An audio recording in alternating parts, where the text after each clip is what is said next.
On Saturday, October 12th, Northfield Park will present the Ohio Sire Stakes Championships.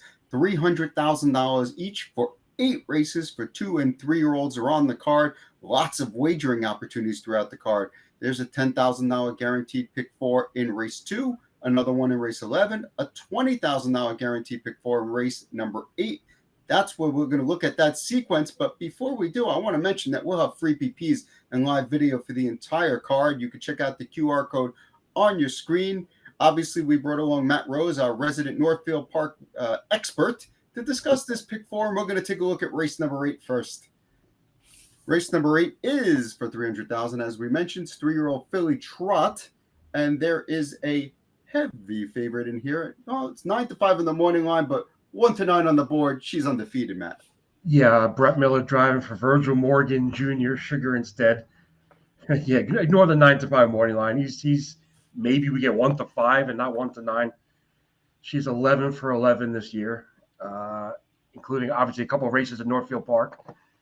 And I mean, I looked up and down this field, and I can't find anybody to beat her. So I'm just going to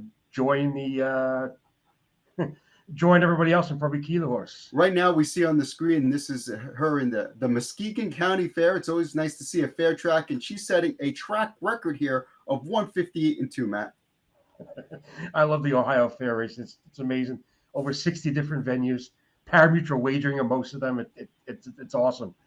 But yeah, and the fact that you said a top trotter and she's able to navigate those turns and everything else. That's really cool to see.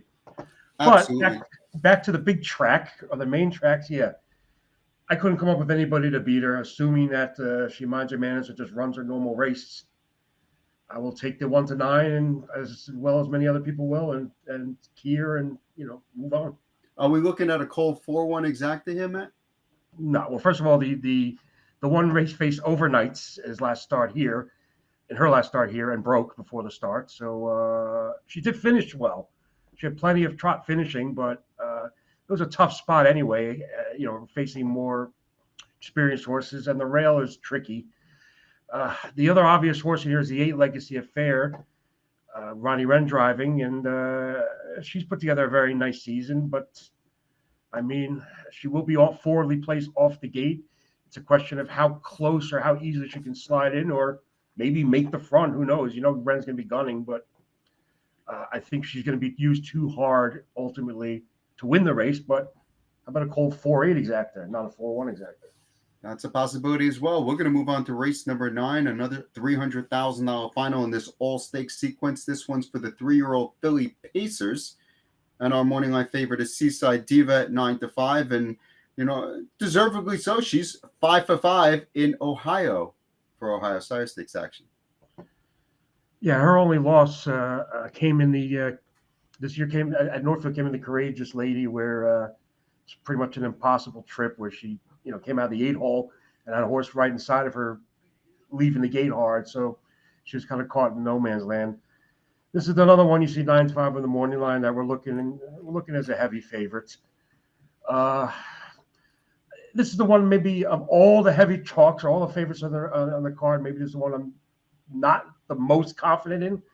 But again, I went up and down this race with the other contenders, and no disrespect to them, but as long as this Ron Burke filly runs her expected race, I can't find anyone to beat her.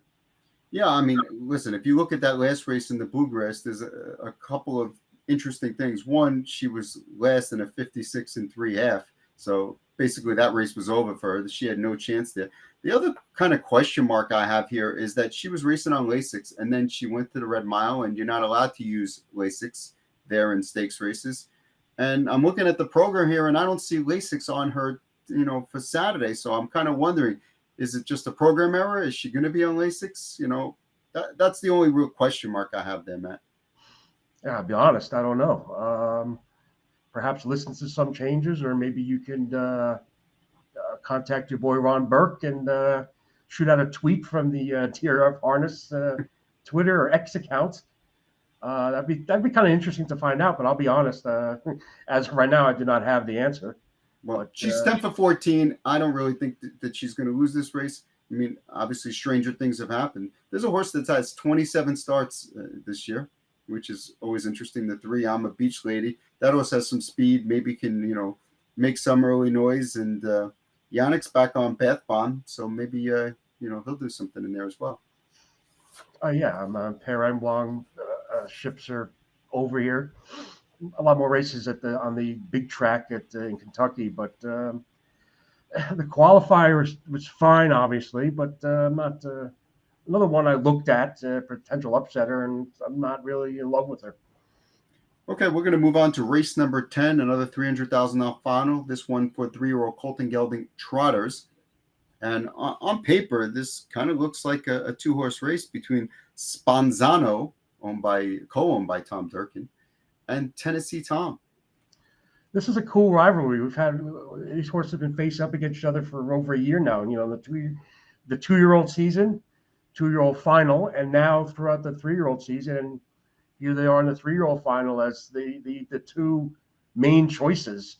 So it's been a fun little rivalry, and Tennessee Tom has gotten the best of Sponzano, but now we see Sponzano with an obvious tactical edge, drawing the 2 posts with Tennessee Tom outside, and Tennessee Tom has really not shown the early speed that Sponzano has. So that could make things interesting. I think when all is said and done, I think Tennessee Tom is a more talented horse, but it should be an interesting matchup. And like I said, Aaron Merriman and Sponzano looking to get revenge, I guess you could say, from the 2-year-old final from a year ago. Tennessee Tom's going first-time Lasix here, so that's something worth noting. And, I agree with you. Sponzano has the tactical edge, but Tennessee Tom is probably the better horse. So it's kind of like, what do you do here? I'm inclined that if I was going to key one, I would key Sponzano. I think you feel opposite. I'm going to key Tennessee Tom. First of all, in what's obviously a chalky sequence that we've seen for the first 2 legs, I can't see any scenario where I personally wouldn't use both horses. Just take a stab and key one of them, and double the amounts. Cut your ticket price in half and double the amount you're going to bet on it. I'm going to end up keying Tennessee Tom, thinking that. Sponzano has the tactical edge, but other than that, I think the matchups go in Tennessee Tom's favor, and I think Tennessee Tom's going to be the better price. So, and I've seen enough of Tennessee Tom to know that he can overcome a rough trip and get it done. Let me stop you here for a second. Tennessee Tom, I'm looking at his PP lines: 10 cents on the dollar, 90 cents on the dollar, 30 cents on the dollar, 10 cents on the dollar. He's the favorite every single start. Sponzano's been the favorite once in his last 6 starts, and it was 6-5. How is Tennessee Tom not going to be the favorite this week? Post position, 2-hole versus 6-hole. First of all, you notice who's the morning line favorite, Sponzano. Whether that will hold up. We're not putting too much. We're not putting too much stock in the morning line. Is there anybody else in this race that could get in the way of these 2 or split up these 2? The 5 hungover certainly looks like a possibility with Dan Noble. I don't know if you see anybody else here, but do you? Because no, there really isn't. I mean, hungover. I mean, even if you're going to use hungover, I can't see using hungover for more than second. Like, let's say you like one or the other, and you want to take a shot. Yeah. Again, from a tactical edge standpoint, and that's why I do think Sponzano will go off the favorite. Is how does Tennessee Tom get off the gate, float off the gate? Is he stuck on the outside? Does Chris Page just make a long move to the front? I don't know.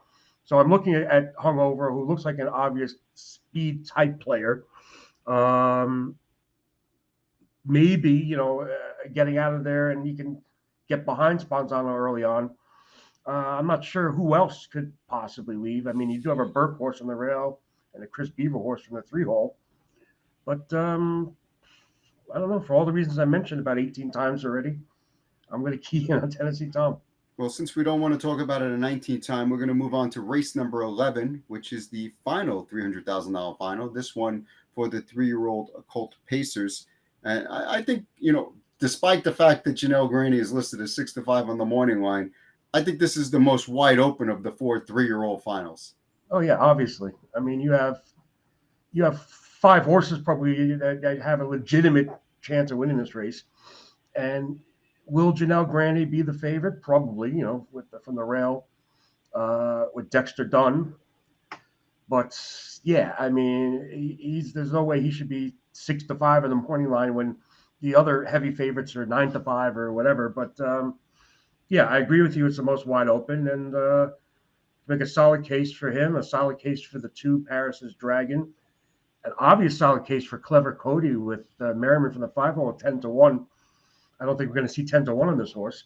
$100 man has been rock solid for the Teagues, but obviously at a major post disadvantage with the major contenders inside of him. But I ended up going 3 deep using the 1, 2, and the 5, and I have a feeling you kind of narrowed it down to those 3 also.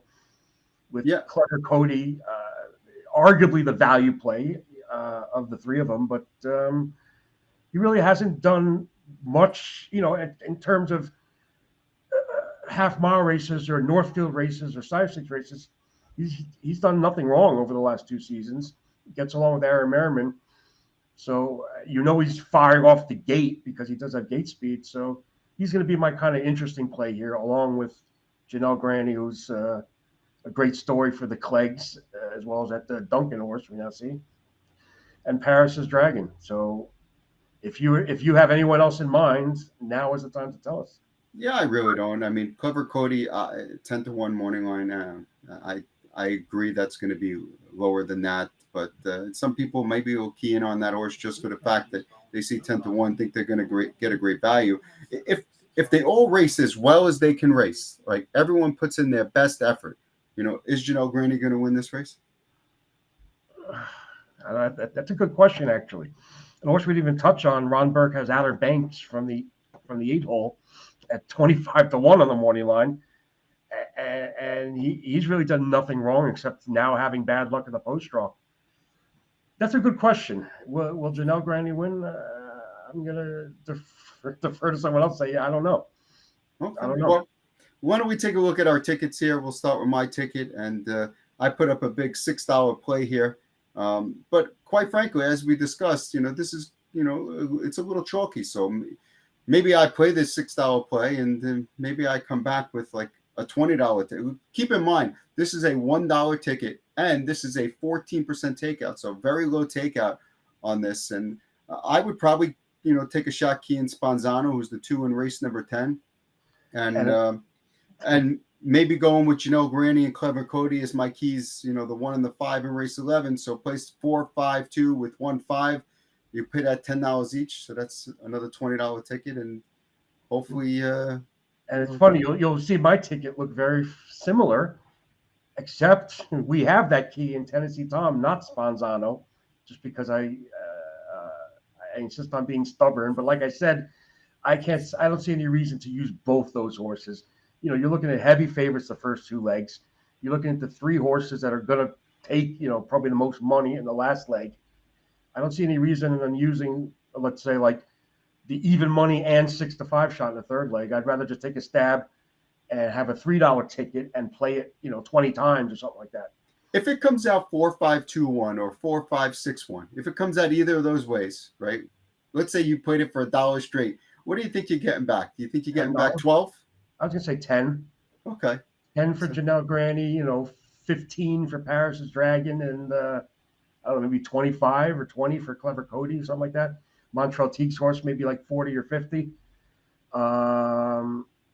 But yeah, that's why you limit it to 6, I limit it to 3, and I'd rather just take a stab in one of the legs and key rather than using both, and that's how I arrive at the cheaper price. Well, all the racing action at Northfield Park on Saturday begins at 6 o'clock as usual with post time there. As we said, there's a number of guaranteed wagers in races 2, 8, 11, and 13, which is the high 5 race. And I know that's Matt's favorite bet, without a doubt. I know he loves that high 5. You can get free PPs online, as well as watch all the races on this great card on Saturday night. Good luck.